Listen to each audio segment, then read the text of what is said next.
Lo que va a escuchar es una experiencia de uno de nuestros oyentes.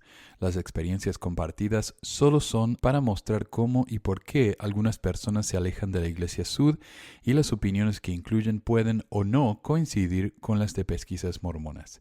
Si le gustaría compartir su propia experiencia, envíenos un mensaje de audio al número de WhatsApp que se encuentra en la descripción. Gracias. Buenas noches, acá en Argentina. Mi historia con la iglesia es bastante particular. Comenzó todo allá por el año 2000, 2001. Yo tenía un amigo que yo sabía que él era miembro de la iglesia, nada más que en ese momento él estaba menos activo. Bueno, nuestra amistad estaba basada en un gusto en común que teníamos, que es la música, el rock. Así que bueno, es así que un día yo estaba en su casa escuchando música, lo que hacíamos siempre. Y bueno, en un momento dado veo un libro sobre la mesa que, bueno, despertó mi curiosidad, ¿no? Entonces me acuerdo que le pregunté qué era ese libro, de qué se trataba. Empezó él a compartir conmigo acerca de la historia de este libro y lo que este libro decía. Bueno, obviamente era el libro de Mormón, ¿no es cierto? Por esos días me comentó que no solamente había decidido volver a la iglesia, sino que también se estaba preparando para servir en una misión. Bueno, todas estas cosas despertaron en mí un poco la curiosidad por la iglesia, entonces es así que empecé a investigar. Me invitó particularmente él a una reunión dominical a la cual asistí. Recuerdo que los miembros me recibieron muy bien, como hacemos siempre o hacen siempre los miembros de la iglesia cada vez que llega algún investigador. Nada, pasó la reunión, estuve en las 3 reuniones que habían en ese momento, ahora son 2. Bueno, me presentaron los misioneros, me hice muy amigo de ellos, empecé a ir cada domingo, empecé a recibir las charlas. Los misioneros venían bastante seguido a mi casa. Después de darme las 6 charlas que se daban en aquel entonces, fui invitado a bautizarme, ¿no es cierto? Bueno, todo en la iglesia me entusiasmaba, ¿no es cierto? Me sentía muy a gusto, muy contento. Finalmente pusimos, o los misioneros me hicieron el desafío de bautizarme y la fecha fue para el junio de 2002. Recuerdo que fueron muchos amigos, estuvo mi madre. Después del bautismo, mi obispo del barrio en ese momento siempre fue muy amigo conmigo, siempre se mantuvo cerca para que yo hiciera bien ese proceso de investigador a miembro, digamos, y bueno, me dio un llamamiento. Así que empecé a servir como misionero de barrio, después unos meses más tarde me extendió el llamamiento como presidente de los hombres jóvenes del barrio y en todo y participaba en el coro de la estaca, en las actividades deportivas, asistía a los bailes jazz y al mismo tiempo, bueno, leía mucho todos los libros que podía conseguir de la iglesia. Así que bueno, con el tiempo empecé a sentir el deseo de servir en una misión. Continué todo ese proceso preparándome. Tal es así que bueno, durante todo este proceso fui preparando los papeles, fui armando la carpeta, haciendo los estudios correspondientes. Llegó el momento en que unos 4 meses antes más o menos de ir al templo a recibir mi investidura, mandé los papeles para la misión. Veía que mi llamamiento se demoraba y por momentos pensaba que no iba a ser considerado para poder servir. Teniendo en cuenta mi edad, bueno, yo me bauticé a los 23 años en la iglesia, soy converso. Tenía la edad justa, digamos, estaba ahí muy cerca del límite de edad y bueno, este era uno de los motivos por los cuales yo especulaba que por ahí me iban a decir que me quedara en mi casa. Deseché un poco todos estos temores y yo igualmente continué adelante con mi preparación. Fui al templo de Buenos Aires a recibir mi investidura. Fue un viaje muy interesante, una experiencia muy novedosa para mí, pero bueno, nada sobrenatural como muchos suelen contar, ¿no? Después de recibir mi investidura, entré varias veces más al templo a realizar las ordenanzas correspondientes en forma vicaria y creo que llegué a aprendérmela de memoria porque estaba, la verdad, que muy consustanciado y muy animado con todo esto. Después de una semana de estar en el templo, bueno, en el viaje de regreso uno, qué sé yo, se suelta un poco más, íbamos en algunos tramos conversando.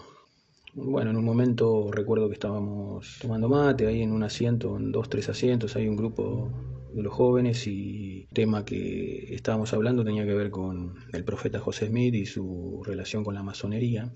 si bien yo conocía bastante acerca de la masonería en ese momento, nunca supe ni me imaginé que el profeta José podía tener algún tipo de afiliación a ella. Esta conversación pasó y seguimos con otros temas, pero de todas maneras esto quedó haciéndome ruido y quedé pensando mucho sobre esto.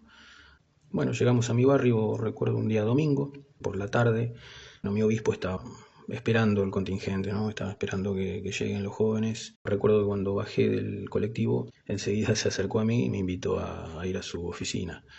Así que bueno, fuimos al obispado, hicimos una oración y bueno, en esta conversación hablamos acerca de mi experiencia en el templo y bueno, me dijo que tenía algo muy importante para mí.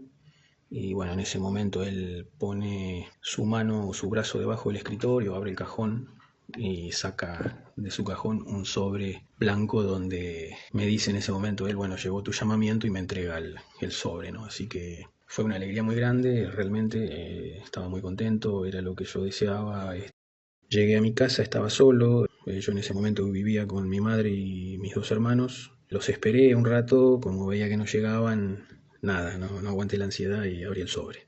Me decían que había sido asignado a la misión Colombia-Bogotá Sur. Unos meses antes de salir al campo misional hubo una convención para jóvenes adultos. Bueno, allí fue donde vi por primera vez una hermosa joven de quien quedé impactado y tenía muchos deseos de conocerla y de hablar con ella y de saber de ella. Bueno, esa fue la primera vez que la vi durante estos días y como te digo, quedé alucinado, pero claro, yo me iba a la misión, así que esperar, ir a la misión y volver a los 2 años y que todavía estuviera sola. Y bueno, en Colombia pasé 2 años maravillosos, la verdad. Serví con toda dedicación, hice todo lo que se me pidió, fui fiel, fui obediente. Serví durante 4 meses como secretario del presidente.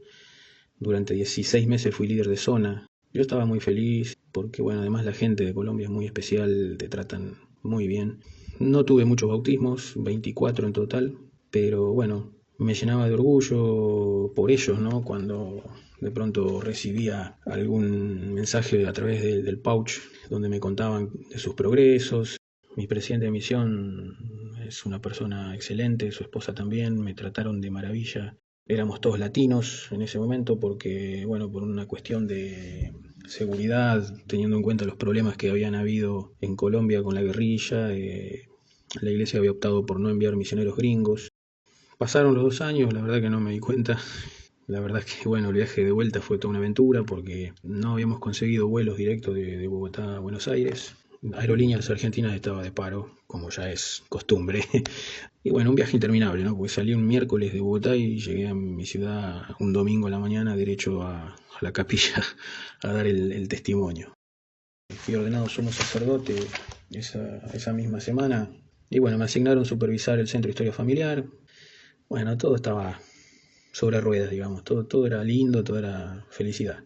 Al margen de todo esto, yo no dejaba de pensar en aquella joven que conocí en la convención de los jóvenes adultos solteros antes de ir a la misión, así que conseguí su email y le escribí. Y recuerdo que me respondió enseguida, intercambiamos números de teléfono. Todavía no era el boom de las redes sociales, así que todo lo que teníamos era llamadas de celular o un mensaje de texto. En el verano, a los 2 o 3 meses, ella vino de vacaciones y bueno, ahí formalizamos el noviazgo.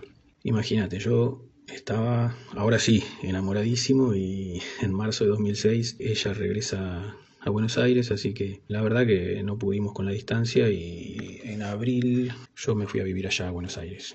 Allá empecé a trabajar enseguida, planeamos nuestro casamiento, nuestro sellamiento, que lo llevamos a cabo en julio de ese mismo año, así que fue un noviazgo muy cortito porque realmente teníamos muchas ganas de estar juntos y bueno, en mi nuevo barrio fui llamado como presidente de hombres jóvenes del barrio y bueno, con mi esposa ya estábamos empezando a planear el crecimiento de la familia, nos empezó a venir esas ganas de tener hijos y coincidíamos que lo mejor para esto era alejarnos de la capital, así que bueno, para poder llevar a cabo este proyecto que teníamos decidimos regresar a nuestra ciudad natal y a comienzos de 2007 nos mudamos. y llegamos al barrio de origen de ella. Y bueno, el obispo del barrio también nos recibió muy bien, junto con los hermanos.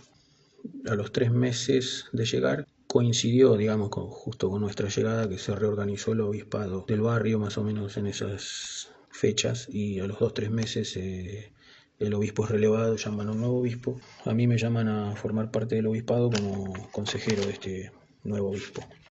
Imagínate, cuando uno tiene un testimonio y está en la iglesia, quiere servir, y este tipo de llamamientos a uno lo motivan, y yo estaba muy contento. Y bueno, después de un año más o menos, este obispo se mudó también de nuestra ciudad. Así que bueno, el obispado nuevamente se reorganiza en un año, cosa que es bastante inusual en la iglesia. Normalmente los obispados, o por lo menos los obispos, sirven durante 5 años, y un obispado es raro que se reorganice completo en un año. Ahí soy llamado a servir como obispo del barrio.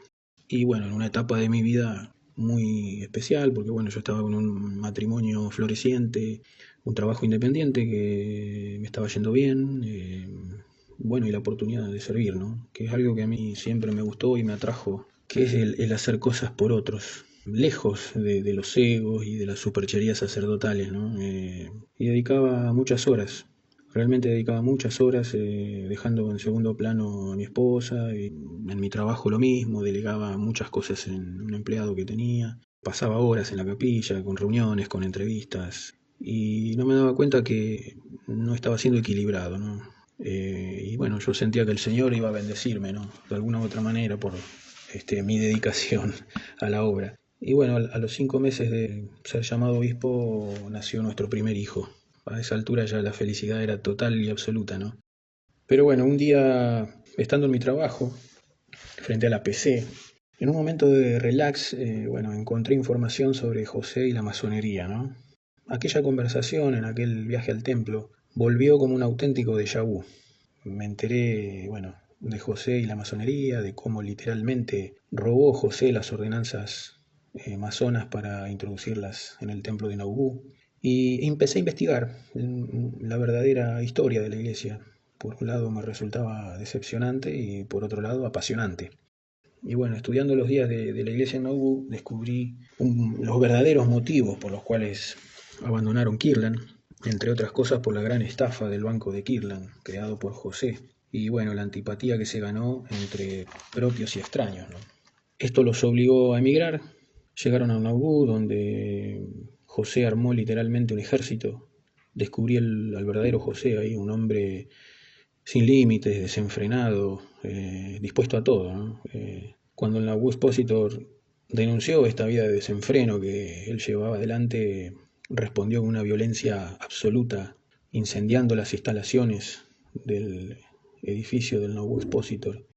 Más adelante empecé a enterarme de la poligamia de José, que si bien uno ya había escuchado algunas cosas de la poligamia, y es un tema que en la iglesia está en el inconsciente colectivo, pero lo que no está son los detalles y cosas tan particulares que terminan haciendo toda la diferencia, ¿no? Porque la iglesia te dice que esa poligamia existía porque habían muerto muchos hermanos y muchas hermanas quedaron solas y necesitaban tener a alguien que pueda sustentarlas, y que entonces estas hermanas se unían en un matrimonio, pero que solamente los hermanos tenían relaciones con la primera esposa, ¿no? Y que con las otras que se iban añadiendo existía otro tipo de relación. Bueno, todas explicaciones que realmente no las puede creer ni siquiera un chico, y que son muy, muy graciosas, ¿no? Cuando vemos que José tuvo más de 33 esposas, que muchas de ellas eran menores de edad, que se casaron con él, algunas con el consentimiento de sus padres, otras no. Cuando José mandó a la misión a Inglaterra Orson Hyde para que pudiera, digamos, quedar libre su camino al acecho de su esposa y poder casarse con ella. Son detalles que no son menores y que realmente muestran un pensamiento realmente muy retorcido, muy egoísta y depravado de José, que lo único que hacía era seguir sus propias concupiscencias y satisfacer sus propias concupiscencias, ¿no? Tratando de poner todo bajo un halo de misterio y de revelación y de porque esta es la voluntad del Padre, ¿no? Bueno, muchos lo seguían, pero tantos otros no. Por eso también se vivieron días muy difíciles en la iglesia en aquellos tiempos, porque muchos de los hermanos no estaban dispuestos a aceptar todas estas locuras que proponía José. Como te digo, José, por esta vida de desenfreno que llevó y por todas estas cosas, fue detenido y tuvo que ir a la cárcel de Carthage. No olvidemos que José tenía serias intenciones de llegar a la presidencia de los Estados Unidos, donde seguramente iba a formar una teocracia que le iba a permitir poder llevar a cabo todas estas locuras, ¿no? Así que bueno, José es llevado a Carthage y en Carthage José estaba armado, tenía un revólver, no murió como un mártir, ni mucho menos. Fue un hombre de armas tomar y si tenía que disparar, disparaba y no para defenderse. En ningún momento José se entregó como un mártir, todo lo contrario. Pretendió defenderse, fue el primero en disparar y como consecuencia de esto recibió disparos que, bueno, terminaron con su vida y también la de su hermano Hiram, que se podría haber salvado si él no hubiera accionado primero. Así que cuando uno va descubriendo todas estas verdades y lo vas comparando con la historia oficial, digamos, empezás a notar cómo la Iglesia ha ido acomodando y rearmando los acontecimientos históricos, obviamente, a su conveniencia. Esto es así con la historia de José, pero también es así con toda la historia de la Iglesia. Entonces encontramos acá un denominador común, ¿no? Cómo la Iglesia va retocando la historia hasta que queda una versión que es la oficial y que afortunadamente esa versión oficial puede ser rebatida gracias a que tenemos en estos tiempos Internet, ¿no? Que se ha convertido sin lugar a duda en el máximo rival que tiene la Iglesia, porque el número de deserción que hay en la Iglesia desde que Internet se hizo masivo es abrumador y la Iglesia no sabe qué hacer con esto y realmente para ellos es una batalla perdida. Así que quienes nos estamos yendo tenemos que sentir un gran alivio y estar contentos por esto, ¿no? Bueno, pero volviendo un poco a cómo estaba mi situación en aquellos días, ya te digo, bastante difícil porque, no sé, menos de un año como obispo tenía yo y pensaba mucho en mi esposa y en nuestro bebé recién nacido y yo no podía contarle sobre estas cosas que sentía a ella. Yo sentía mucho temor y decidí seguir adelante, como si nada hubiera ocurrido. Yo era el obispo perfecto, pero bueno, yo por dentro ya sabía que todo era una gran mentira, que la iglesia ya no era verdadera. Bueno, algo que en ese momento a mí me trajo mucho alivio fue hablar con mi consejero, que bueno, en ese entonces él es un hombre, digamos, muy erudito, profesor de teología, una persona con mucho conocimiento, y siempre después de las reuniones de obispado o antes nos quedábamos charlando mucho sobre puntos doctrinales de la iglesia. Y bueno, un día me acuerdo que me muestra el libro de Abraham y me dijo que en el papiro encontraba cosas que eran muy raras. Bueno, a lo que yo le respondí que yo encontraba cosas muy raras en toda la historia de la iglesia. Así que bueno, los dos hablamos abiertamente de nuestras dudas y certezas. Así que fue una gran ayuda, como te digo, para sobrellevar el pesar que yo tenía. Nuestras conversaciones terminaron siendo una suerte de catarsis que resultó muy terapéutico, la verdad. Así que, obviamente, por supuesto, investigué el libro de Abraham y las figuras del papiro, que nada tienen que ver con las osadas revelaciones de José. El libro de Mormón está lleno de incongruencias y errores lingüísticos, de ADN, arqueológicos e históricos. Posee plagios de la Biblia y otros libros históricos de la época de José. La historia de cómo salió a luz el libro de Mormón es inverosímil, inspirada en la historia masona del libro de Enoch, historia que José conocía muy bien ya que su padre era masón. No hubieron ángeles visitantes, no hubo primera visión, de la cual existen 4 versiones diferentes, algo inaceptable para un hecho que constituye la columna vertebral de la doctrina de la Iglesia. En toda la historia de la Iglesia encontramos fechas exactas de los acontecimientos, pero no así de la primera visión.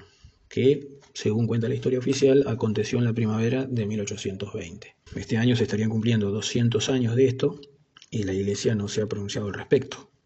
No sé, si yo estaría caminando entre una arboleda y se me aparece Dios y Jesús, jamás se me olvidaría la fecha, ni siquiera la hora. Por eso, bueno, José y los líderes sucesivos fueron armando toda la historia y dejando algunos cabos sueltos también, como por ejemplo la fecha exacta de la primera visión, que bueno, yo creo que omitieron poner una fecha exacta porque ellos sabían que existían otras 3 versiones muy dispares y que en algún momento, irremediablemente, estas versiones iban a salir a la luz, como de hecho ahora han salido hace ya algunos años, las cuales la Iglesia en un momento negaba y finalmente terminó reconociendo la existencia de 4 versiones de la primera visión. Esto fue otra de las cosas que resultaron ser bastante decepcionantes para mí. Si bien yo ya sabía y estaba seguro que la Iglesia no era verdadera por todas las investigaciones que yo ya había hecho, eh, eh, como si estuvieran dando, digamos, una lucecita ahí, ¿no? Si la primera visión existió, bueno, todo es verdad; si no existió, todo es mentira. Bueno, iban pasando los años, yo era el obispo, ya tenía, bueno, la certeza de la falsedad de la Iglesia, pero bueno, la sola idea de crearle un disgusto a mi esposa y perder nuestro matrimonio a mí me paralizaba. Seguí adelante con mi llamamiento, sirviendo como si nada hubiera ocurrido. Guardé esto en lo más profundo de mi ser y solamente lo compartía con este consejero amigo mío. Y gracias a esto yo pude ir sobrellevando este pesar durante los 5 años que serví como obispo. Así que bueno, después de 5 años llegó mi relevo y bueno, ahí ya me sentí bastante más aliviado. Muchas veces hablé con mi esposa, intenté decirle lo que a mí me pasaba, lo que yo pensaba con respecto a la Iglesia, lo que yo había estado leyendo todos estos años. Pero bueno, siempre fue muy difícil poder llegar a ella, nunca quiso escucharme. Esto fue creando un distanciamiento que nos llevó a dejar la Iglesia y a una consiguiente separación. Así que es muy duro. Sé que muchos que han pasado por esto encontraron acompañamiento en su cónyuge, pero bueno, este no es mi caso. Nos separamos después de 14 años de matrimonio. Yo hace un año pedí que mi nombre sea quitado de los registros de la Iglesia, así que puedo decir que literalmente excomulgué a la Iglesia por profesar algo que no es. Y bueno, esto, como ya te dije, me costó el matrimonio, pero salvé a mis hijos, ¿no? Los tentáculos de esta secta que literalmente lava el cerebro de los niños para que vayan a la misión y etcétera, etcétera, etcétera. Ya sabemos que con todos los himnos de la primaria y toda la programación que la primaria tiene, el primordial objetivo es preparar esas cabecitas para que sean misioneros. Pero afortunadamente eso no va a ocurrir con mis hijos, así que estoy feliz, por eso estoy contento. ¿Qué te puedo decir? Yo no tengo ningún rencor hacia ningún miembro de la Iglesia, ni hacia nadie de los hermanos del barrio. Creo que de alguna manera son víctimas de todo este sistema perverso y que bueno, a veces es muy difícil reconocer o admitir que la Iglesia no es verdadera y eso implica un cambio de vida muy importante, que honestamente muchas personas no están preparadas para un cambio así porque muchos han nacido en la Iglesia y lo único que tienen es la Iglesia. Salen de ahí y no tienen nada ni a nadie porque toda su vida gira en torno a la Iglesia. A veces es difícil para aquellos conversos, como es mi caso, así que imagino que para alguien que nació en la Iglesia y le han estado lavando el cerebro desde que es un bebé, evidentemente debe ser muy difícil tener que admitir y reconocer que la Iglesia no es verdadera y tener que obrar en consecuencia con eso. Ojo, yo no me creo un héroe ni mucho menos porque me fui de la Iglesia, pero sí admito y reconozco que es una decisión que puede costar mucho tomar y que es un trabajo que, no es, que es difícil a veces. Yo desde que descubrí todo esto hasta que mandé la carta para que mi nombre sea removido de los registros de la Iglesia pasaron 10 años, así que me llevó un tiempito. Pero bueno, los grandes culpables sin duda de todo esto son las autoridades generales de la Iglesia que conocen a la perfección todo este engaño y siguen adelante con toda esta estafa, que es una estafa moral, emocional, económica y psicológica. Por último, Manuel, quiero decir que, y esto un poco a modo de despedida y tratando de dejar un mensaje esperanzador a aquellos que están escuchando, hay vida después de la Iglesia. Lo que nos quieren decir es que qué vamos a hacer después que nos vayamos de la iglesia no es más que infundirnos miedo. Sin duda que hay vida después de la iglesia. La iglesia no es todo y no es lo único que hay para hacer. Yo en este momento tengo una vida normal, disfruto de mis hijos, de mis amigos, de mi familia, disfruto más de mi tiempo libre, me reúno con amigos a comer un asado. Bueno, ahora estamos en tiempo de pandemia, todos en cuarentena, no se puede hacer, pero en tiempos normales lo hago. Juego al fútbol en un equipo de una liga de veteranos, todos los sábados jugamos. Después del partidito hay un tercer tiempo y sin excederse ni hacer nada fuera de lugar, uno se divierte. Sí, a veces te dicen, no, se fue a la iglesia porque quiere pecar. Bueno, yo me fui a la iglesia y si me entrevistara un obispo ahora, tranquilamente le podría decir o responder sin ningún problema cada una de las preguntas y no, porque no he hecho nada malo. El único pecado que cometí es descubrir toda esta mentira y obrar en consecuencia. Porque si no, también hubiera sido hipócrita seguir adelante como lo hacen las autoridades generales, que saben de toda esta estafa, pero ellos siguen adelante, porque hay mucho dinero de por medio. Yo he vuelto a ver a muchos amigos que había dejado de frecuentar desde que me bauticé. Yo, si repasamos un poco, pasé más de 15 años en la iglesia y a estos amigos prácticamente no los veía. La iglesia es presa de su propia historia, la cual no se puede modificar al gusto de ellos. No van a poder seguir haciendo lo que han estado haciendo todos estos años, de ir acomodando el discurso y el relato para de esta manera formar o crear la historia oficial. Porque la verdad está saliendo a la luz y la historia de la iglesia ya está en el tapete. Entonces la iglesia tiene un problema muy grave, muy grande, que es que no puede lidiar ya con su propia historia, no puede responder a los interrogantes de los hermanos que piensan y que se hacen preguntas. Bueno, perdón si me extendí un poco, la verdad que es un tema que quería compartir con vos y como digo en el relato es una historia que sin duda es apasionante para mí. Yo al día de hoy sigo estudiando la historia de la iglesia, sigo leyendo, busco información, estoy leyendo libros.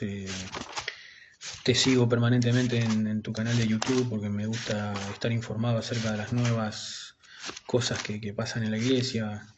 Más allá de que uno ya se fue de la iglesia y está en total desacuerdo con toda su doctrina, no deja de ser apasionante. Muchas gracias por el tiempo que me das de poder compartir estas cosas. Un abrazo y gracias por todo.